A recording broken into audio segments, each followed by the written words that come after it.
Hey guys, this is Brennan, and this is my Weebly site called Outside with Science. It has a naturalistic theme approach, so let me begin by explaining the learning environment in physical space. So I'm going to go to the Learning Environment tab at the top.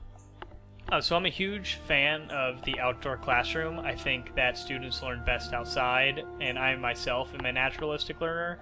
So instead of having a big wall of text, I had a brief explanation of the type of a learning environment I want to have students in and how I see my future classroom, but I thought that pictures spoke better than words.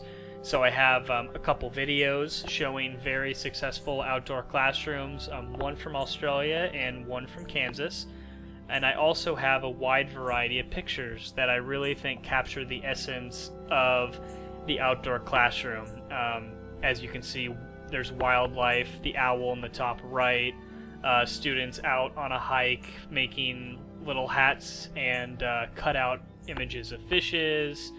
And I just think that this is a great way to show what my future classroom will look like. It's not going to have one distinct look because it's going to be outdoors in a varying degree of environments. And at the bottom of my learning environment page, I have the tweet a teacher. The teacher I tweeted actually sent me an entire handout of how to start your own outdoor classroom at your school. So it talks about funding. She sent me everything. She was really helpful. So if you guys want to see that, if that's something that interests you, check out my site. So the next thing I'm going to be talking about is I'm just going to briefly go over my unit plans. So I'm science and math, but the subject I'm most passionate about is science. So I've got a digital story, a treasure hunt, and a timeline.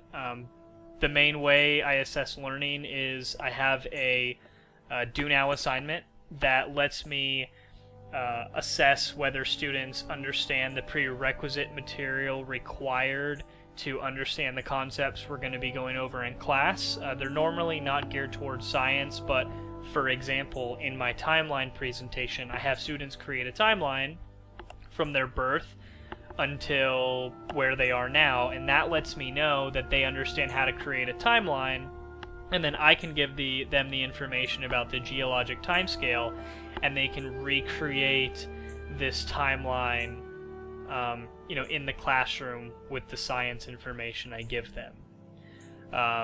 So that's just an example of how I use that. And then I also have exit tickets, which are assignments I use to gauge how well students understood the material while I was teaching two of them in class. So instead of moving on to a new topic, I can make sure that students understand what they've learned, and then if they have any questions, I can go over it the next day.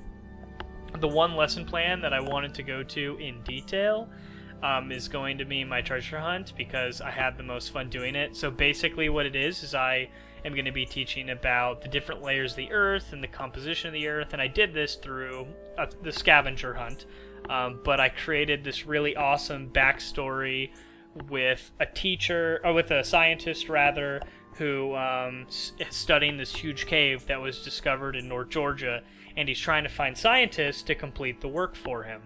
And the scientists are going to be the students in the class. So I say that in order to, go to the center of the earth and down into this cave, the students have to pick up where the old scientists left off and answer a series of questions that you can see right here at the bottom. And, they're going to go to the link I provide right here, which I'll open it. It's a Pinterest board, and they're going to go to these different researches, which is the scientist research, and search for answers to the questions so they can go to the center of the earth.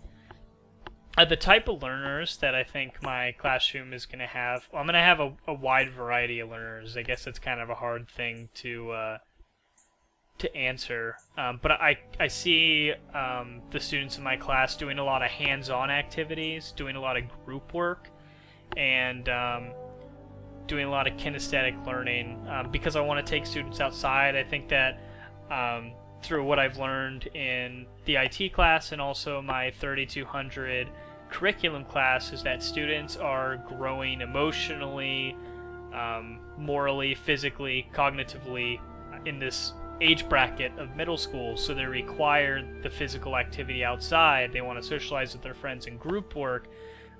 So the learners I'm going to have are going to be, it's going to be a very hands-on approach. I can't see myself doing very many sit there and lecture and then hand out worksheets. I want them to be fully involved in the learning process. So, as far as objectives, the objectives I have for my future class would be that I want them to, the objective is for students to be able to take the information that they learn in the lesson and then they can apply it to the outside world. So I want them to be able to, so let's look at the treasure hunt activity. I want them to be able to learn the different layers of the earth, and through that, since I'm using a real world example, then they'll understand what they're standing on is the continental crust, or when they're in the ocean, that underneath that water is the oceanic crust, and then understand what's underneath that continental crust. I want them to not just memorize facts, but comprehend what they're learning, which I think will make the class more interesting, will make the world more interesting, and will definitely help them in their future classrooms. So the next thing I'm going to talk about is how I'm going to implement this lesson, and then my instructional strategies I'd use. So I guess what I'd do to implement this lesson is I'd start off. Let me go to the page really quick. So here's my treasure hunt page. So the way I'd implement it is I don't think I'd lecture at all actually to begin with. I don't even think I'd open up with teaching them this material because I want them to learn how to research information on their own. So what I would do is I would break up the students into groups, and I would give them laptops or an iPad or some type of, or if they can bring your own device. Really anything works. They just need to be able to access the internet.